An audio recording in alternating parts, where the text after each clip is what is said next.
Iran की धमकी के बीच इजरायल में जोरदार बम धमाके हो गए और वहां की पुलिस मान रही है कि ये आतंकी हमले हो सकते हैं। धमाके इजरायल की राजधानी यरूशलेम में हुए और वो भी एक भीड़ भाड़ वाले बस अड्डे पर। सीसीटीवी में रिकॉर्ड हुई तस्वीरों में दिखा कि अचानक हुए धमाके के बाद धूल और धुएं का एक भारी गुबार उठा। धमाका होते ही जख्मी लोगों को अस्पताल पहुंचाने का काम शुरू हो गया। कई एम्बुलेंस बेहद कम वक्त में बस अड्डे पर पहुंच गईं और लोगों को अस्पताल पहुंचाया जाने लगा। धमाका जोरदार तो था ही, भीड़ भाड़ वाली जगह पर भी हुआ था, इसीलिए 18 लोग जख्मी हो गए। दावा किया जा रहा है कि एक अनजान बैग में विस्फोटक रखकर आरोपी फरार हो गए थे। यरूशलेम में हुआ यह धमाका इजरायल की सरकार को सीधी चुनौती की तरह देखा जा रहा है। हालांकि वहां की पुलिस अभी खामोश है, लेकिन माना जा रहा है कि यह काम फिलिस्तीन का भी हो सकता है और ईरान का भी। इसीलिए इजरायल इस मामले में अभी पूरी तरह खामोश है। पिछले कुछ सालों में इजरायल में किसी बड़े हमले को अंजाम देने में फिलिस्तीन को कामयाबी नहीं मिली थी। इसीलिए अंदेशा जताया जा रहा है कि यह काम ईरान का भी हो सकता है। हिजाब विरोधी आंदोलनों के लिए ईरान लगातार इजरायल और अमेरिका को जिम्मेदार बताता रहा है। पिछले एक महीने से वो इन दोनों देशों को अंजाम भुगतने की चेतावनी भी दे रहा है। ईरान कहता रहा है कि अगर उसके अंदरूनी मामलों में दखलंदाजी हुई तो जवाब जरूर मिलेगा। माना जा रहा है कि यरूशलेम में हुआ यह हमला ईरान की तरफ से दी गई एक चेतावनी हो।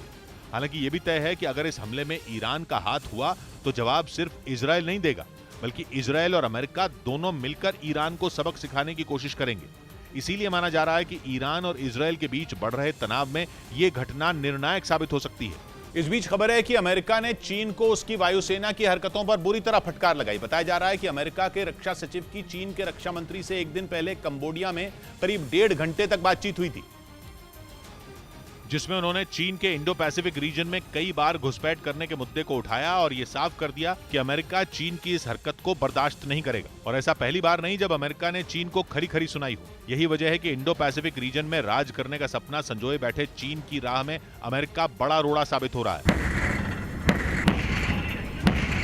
ऐसे में एक बार फिर अमेरिका ने चीन को यह समझा दिया कि वो इस रीजन में दखल देने की कोशिश ना करे, इसी में उसकी भलाई है। और वो अगर अपनी हरकतों से बाज नहीं आएगा तो वो अपने लिए खुद मुसीबतें खड़ी कर रहा है।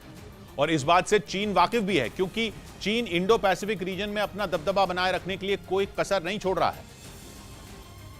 लेकिन हर बार किसी न किसी तरह अमेरिका उसके सामने अड़चन बनकर खड़ा हो गया। अमेरिका का गुस्सा 7वें आसमान पर इसलिए भी है क्योंकि साउथ चाइना सी रीजन में चीन ने जून में अपना लड़ाकू विमान भेजा था, जिस पर बेहद खतरनाक तरीके से ऑस्ट्रेलिया की वायुसेना के प्लेन को रोकने का आरोप लगा। ऑस्ट्रेलिया के रक्षा मंत्रालय के मुताबिक चीन का लड़ाकू विमान उसके प्लेन के बेहद करीब आया था और उसने एल्यूमिनियम के छोटे छोटे कई टुकड़े छोड़े जो ऑस्ट्रेलिया के विमान के इंजन में घुस गए थे। जिसके बाद अमेरिका ने एक बार फिर चीन को बता दिया कि वो इस मुद्दे पर उससे उलझकर आग से खेल रहा है। मतलब ये कि अमेरिका ने चीन को यह संदेश दे दिया कि उसकी तमाम कोशिशों के बाद भी इंडो पैसिफिक रीजन में उसके सभी सहयोगी देश सुरक्षित हैं और वो उनके साथ खड़ा है। जिसका सबूत अगस्त में अमेरिकी संसद की स्पीकर नैन्सी पेलोसी ने ताइवान पहुंच कर दिया था। उनके दौरे से चीन बौखला गया। वो ऐसा भड़का कि जोश में होश खो बैठा। चीन तभी से अमेरिका और ताइवान को युद्ध की गीदड़ भभकी दिए जा रहा है। वो ताइवान के पास बड़ी बड़ी मिलिट्री ड्रिल कर चुका है, यहाँ तक कि चीन ताइवान के पास के समंदर में मिसाइलें दाग चुका है। मतलब चीन ने अपनी ताकत की नुमाइश करने में कोई कोर कसर नहीं छोड़ी।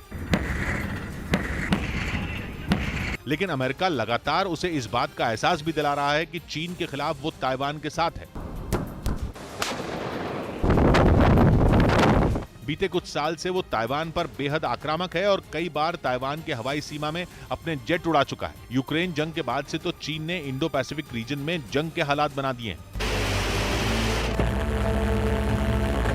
उसकी नजर केवल ताइवान पर ही नहीं बल्कि कई छोटे छोटे द्वीपों और देशों पर है, जिन पर वो या तो कब्जा करना चाहता है या फिर उन्हें अपने एहसानों तले दबाना चाहता है। उधर खबर है कि रूस का सुखोई लड़ाकू विमान रडार की नई ताकत से लैस होकर यूक्रेन युद्ध में उतरने को तैयार है। जंग की शुरुआत से ही रूस अपने इस घातक फाइटर जेट का इस्तेमाल कर रहा है, जो यूक्रेन के कई इलाकों में तबाही मचा चुका है।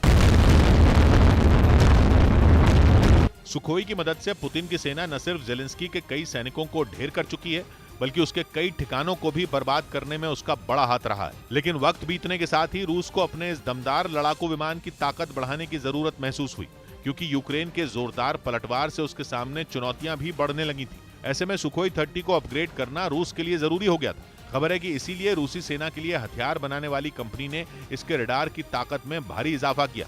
क्योंकि रूस के सामने न सिर्फ यूक्रेन के हथियारों का सामना करने की चुनौती है, बल्कि अमेरिका और यूरोप के कई देशों की मिसाइलें, बम और रॉकेट भी उसके निशाने पर हैं। जिनका सामना पुतिन की सेना पिछले 9 महीने से लगातार कर रही है।